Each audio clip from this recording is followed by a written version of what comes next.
Всем доброго дня и привет. Стреляющий шокер Гайдамак, приблизительно как оно попадет в тело. Сделали маленькое расстояние, чтобы было видно искру.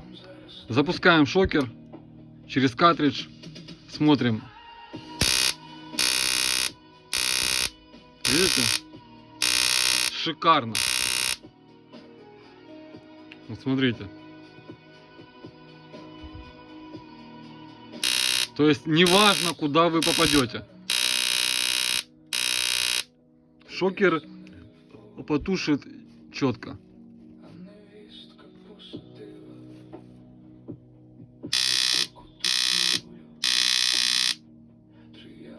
Снимаем кассету, имитируем удар без кассеты.